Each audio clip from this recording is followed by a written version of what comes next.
guys, welcome back to another video. Today I'm going to be talking about Nosferatu.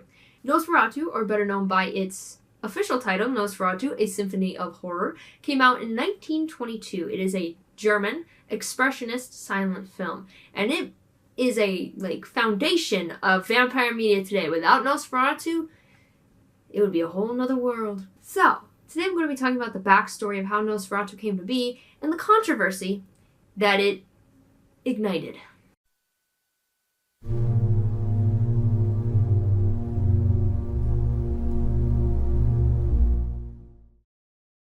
In 1838, in the fictional German town of Wisburg, Thomas Hutter is sent to Transylvania by his employer to help a gentleman buy property in Wisburg.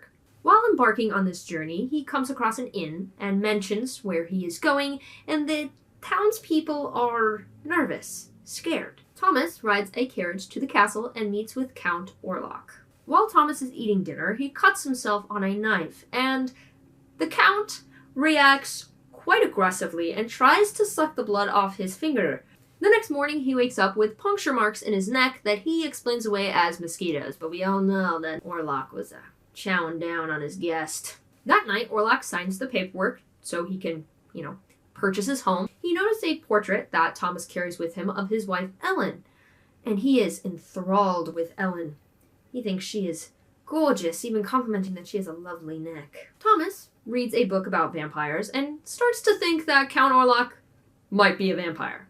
Once Thomas realizes, oh shit, I'm in the house of a vampire, he tries to barricade his door but can't really find anything, so he hides until midnight. The door opens itself, Orlok walks in, and Thomas, like a child, hides under some blankets. Meanwhile, in Wisburg, his wife Ellen is sleepwalking. She walks out onto her balcony and then gets on top of the railing and starts walking across it while sleeping. Her friend is like, no, and helps her down. He calls for a doctor. A doctor arrives for Ellen, and Ellen screams out her husband's name as she can see that Orlok is threatening her husband. The next day, Thomas is exploring the castle and finds Orlok's coffin. This is the nail in the coffin, so to speak. He's like, yep, vampire. This is when Orlok decides, I'm outie. He packs all his coffins into a carriage and leaves Thomas at the castle. Just leaves him there, and heads out on a boat to Wisburg. Thomas eventually finds his way there, but Nosferatu takes this boat, and his other coffins are filled with rats. And when the ship arrives, the entire crew is dead. He arrives on land, takes his coffins, and moves into his new home. Many deaths occur in town once Orlok arrives. A lot of people blame this on the plague that is happening. Ellen reads the book that Thomas had found, and she discovers that if a pure-hearted woman distracts the vampire and with her beauty and offers herself to him voluntarily, could save the day. So that's what she does. She opens her window and come on in, Nosferatu. He makes his way into the room, which is the most iconic scene in the movie and is used in many other movies, just this scene alone. He bites her, right? But he doesn't realize the sun is coming up. Sun comes up, he goes, ah! Turns into dust, or nothingness. He just disappears. And Ellen stays alive long enough to say goodbye to her husband before kicking the bucket. You may say, this sounds familiar, like you've read or watched this somewhere. That is because Nosferatu is an unauthorized adaptation of the 1897 novel Dracula by Bram Stoker. They changed names, places, events, trying to not get caught. So, let's get into what they changed, what they didn't, and the aftermath of this decision. First, the things they changed. Both Count Dracula and Count Orlok are from Transylvania. Count Dracula travels from Transylvania to Whitby, an actual town in England, and it takes place during the 1890s. Count Orlok goes from Transylvania to an imaginary town called Wisburg in Germany, and it takes place in 1838. Count Dracula becomes Count Orlok. Dracula is described as being suave, mesmerizing, using his eyes to get the women. He is a talker. When Jonathan first shows up at his home, he talks the night away, distracting Jonathan, not realizing how much time has truly passed. Now, he is not described as, in later movies, he is sexy and woo, but in the book, he was, smelled funny, and he had hairy palms, and he wasn't, a perfect, sexy vampire. but he still looked mostly human. Count Orlok, however, doesn't. He's skeletal, has bat ears, he has like needle teeth, and he looks like a rat. Like a rat-bat-human mixture. With Dracula, he looks mostly human, so he can get away with more. Count Orlok looks like a monster. You're gonna think that guy's a vampire the second you goddamn see him. Names that were changed were Jonathan Harker becomes Thomas Hutter, Mina Harker becomes Ellen Hutter, Professor Van Helsing becomes Professor Bulwer, Lucy, all three of her lovers, or lovers-to-be, Quincy, Arthur, and John, plus Renfield, are not in this movie. There is a moment in Nosferatu where I believe one of the townspeople goes kind of a little bit insane because of what Orlok is doing, but not really Renfield. Dracula is an invader. The hunters are trying to chase him back to his homeland, get him out, and destroy him. Nosferatu, a little different. Instead of him invading someone else's space, the movie goes more on like Thomas Hutter is invading Nosferatu's space. He went into his world. Nosferatu doesn't really like that. Get out of my space, even though he asked to buy land in Wisburg, so Thomas had to show up. But it's more of like instead of Dracula going into your space, it's like Thomas Hutter is going into Count Orlok's space. Both Orlok and Dracula are invasive. They drink the blood of their victims. They're very Dracula is very aggressive. He goes for his victims. He takes his time, but he's aggressive. He's a predator. He goes for it. Orlok is more of like a introverted opportunity vampire, like waiting for them to come to him. Dracula is a predator who can be hunted in return. Count Orlok is treated more like a disease, a germ. He infects people. In Nosferatu, Orlok bites his victims and they die. There is no his bite turns them into vampires, they're just dead. In the, I don't know if it's a remake, in the Nosferatu movie that came out, I think in 1979, it is like he's sick. He's infecting everybody, so his bite does turn others into vampires. They changed that for that movie, but in the original 1922 version, his bite just kills. Dracula has 3 vampire brides. Orlok has none. Dracula has his 3 vampire brides. He has Renfield. He kind of has like minions in a sense. Orlok is all by himself. He doesn't really have anybody. Dracula purchases Carfax Abbey, a ruined building that he makes his own home. But in the book, he does have like multiple spaces. He doesn't keep all his coffins in one place. In Nosferatu, Orlok buys a home right across from Thomas, which is just like, wow. Like a Fright Night situation. The vampire's living next door. Dracula's brides attack Jonathan Harker while he's staying at the castle. He explores where he's not supposed to, and the brides take a nibble or try to. In Nosferatu, since he does not have brides, it is assumed that Orlok has fed on Thomas while he's asleep. Orlok must sleep during the day because sunlight kills him, as seen by the end of the movie where he burns up and dies. In the original Dracula book, he is not killed by sunlight. It weakens him, he doesn't like it, but he can go out during the day. That has been dramatically changed. In later renditions of Dracula, my favorite being Christopher Lee, the sun does burn him, which they did take from Nosferatu, which is kind of funny. That they took an aspect of the knockoff of Dracula and used it in their own Dracula movie. It's kind of funny. But the original Dracula did not burn up in the sun. Nosferatu was the one who created that. Jonathan cuts himself shaving, and Dracula kind of freaks out a little bit. In Nosferatu, Thomas cuts himself while eating. Both of them react differently. Dracula lunges for his throat, and some of the later renditions of the book in movies, it's a little bit of a sensual moment.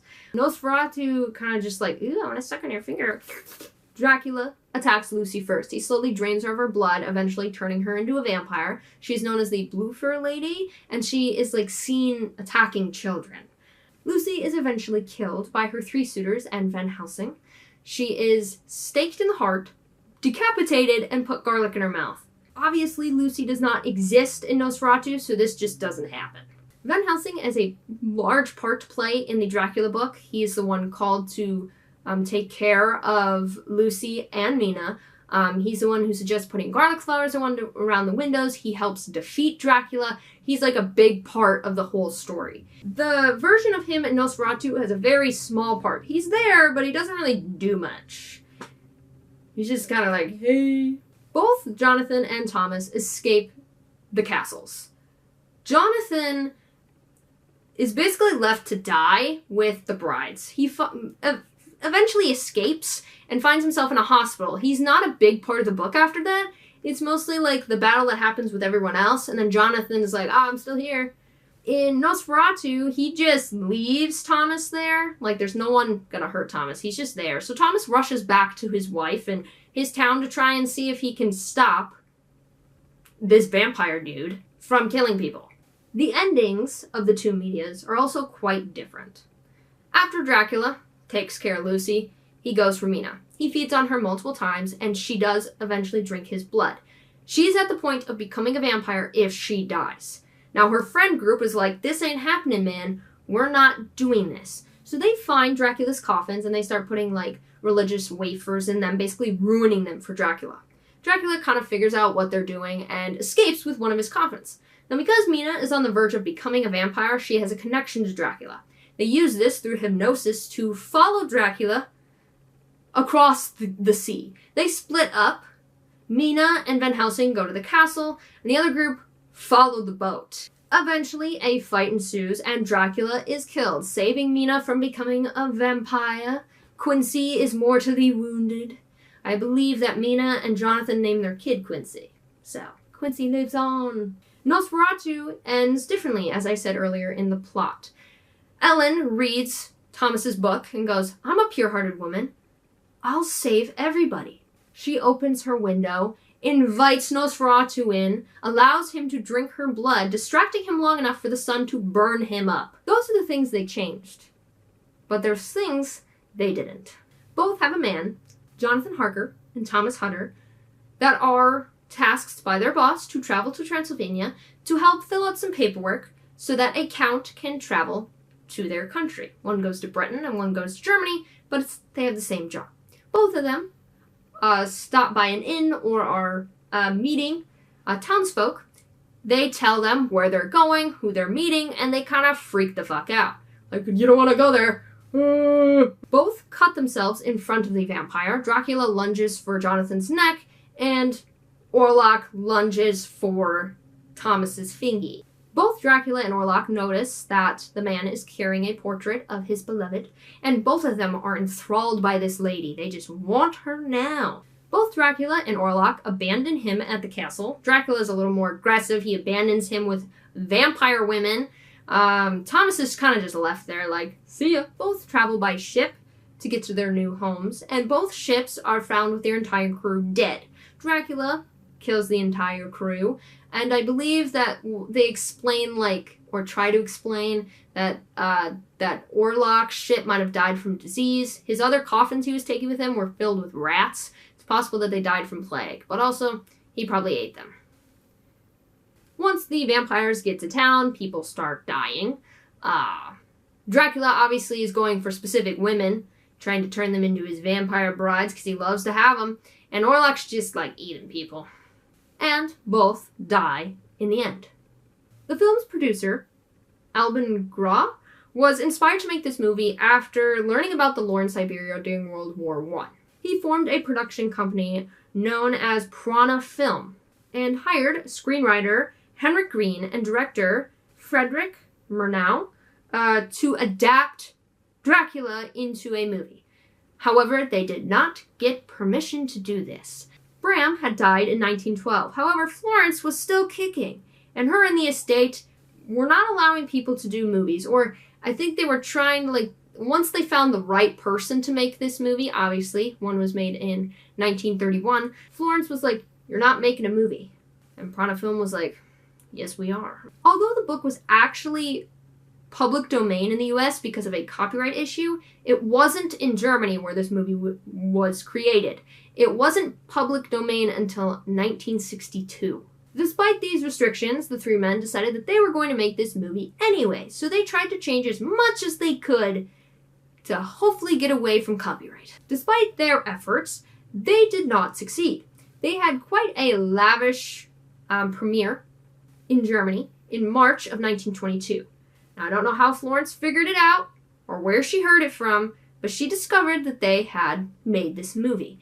and she was not happy. What makes matters worse is that they didn't try to hide it. They changed names, they changed places, they changed some stuff where you're like, oh, it could be a different movie. The original title cards included Dracula.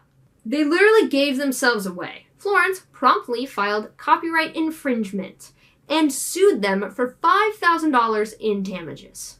During the lawsuit, Prana Films went bankrupt. In 1925, Florence won the lawsuit, and she ordered every copy of Nosferatu to be destroyed. I believe burned was the specific way she wanted them destroyed. Bonfire that shit. However, a few copies had already traveled to America at this time, and they couldn't be destroyed because, in America it was public domain. So, no, they could make Nosferatu in America. So those copies survived, and they were copied and copied and copied, and that's why everyone knows about Nosferatu. Florence died in 1937. By then, Nosferatu had pretty good reviews. There were a few, bad apples here and there, but it was doing quite well, and I bet that just pissed her off. She was like, I wanted to burn every copy, but they slipped through the cracks, and there was nothing she literally could do about it. I can just feel her pain. Now, Nosferatu contributed a lot to vampire media, being one of the first, if not the first vampire movie ever made. It has a lot of influence on vampire media today. It is the first vampire movie to include a vampire burning in the sun. Dracula in the original book didn't even do that. Nosferatu created that. So the myth of vampires burning up in the sun, Nosferatu's doing. Sleeping in coffins. This was also shown in that movie. Punctures in the neck, the two dots. Now, obviously, Dracula bit people in the book, but this was the first visual representation of what the bite looked like. Now, obviously, Nosferatu's teeth, they're going to make a mark like that, but it has continued to this day that that's what a vampire bite looks like. Vampires in folklore were not hot. They were ugly. They were like zombie level shit. Like, they were scary. I mean, there are some vampires that can rip their bodies in half, like from waist up and fly around. Nosferatu doesn't do that, but he is more based on a folklore vampire rather than Dracula, who has now become a suave count who wears capes and that weird necklace he always wears in every movie. Nosferatu contributed a lot to vampire media. We wouldn't have the type of vampires we have today if it weren't for Nosferatu and every movie that came after. However, Nosferatu is an unauthorized adaptation of Dracula, and I love Dracula. I own the book in multiple versions. I have some of these sequels that other people have written. I own the original 1931 Dracula with Bela Lugosi, plus the Spanish version. I love Christopher Lee as Dracula. He's my favorite Dracula ever. And the Van Helsing in that movie is hot. He is a badass bitch who burns a bite off with a hot iron. That's my favorite moment of all time. I love Dracula. I have a Dracula collection. I love Christopher Lee. I love many other people who have taken on the role of Dracula. I even like the 1990 series of Dracula, which is kind of dumb, but it's really funny. Now, if I wasn't such a Dracula fan, I don't think I would care. And honestly, it doesn't matter. If you want to watch Nosferatu, go ahead. I watched Nosferatu before I found out about this, because obviously it's one of the first vampire movies. You gotta watch it if you're a vampire fan. That's kind of like a fact. But now that I know the history of how it was made and what happened, I don't really care to watch it again. Not saying it's a terrible movie. I mean, it contributed a lot to vampire media. For a silent film, it's really good. However, I love Dracula. And I think what Florence did is kind of badass. She wanted to bonfire those movies. So I don't refuse to watch Nosferatu. I just don't want to watch it. And that is the story of how Nosferatu came to be. If you want to keep watching that movie, if you love Nosferatu, go ahead. I don't mind. But if you love Dracula and you're like, damn, I didn't know that. Now you know. Florence, I stand with you. I hope you guys enjoyed this video. I will see you again next Wednesday. Alright, see you later.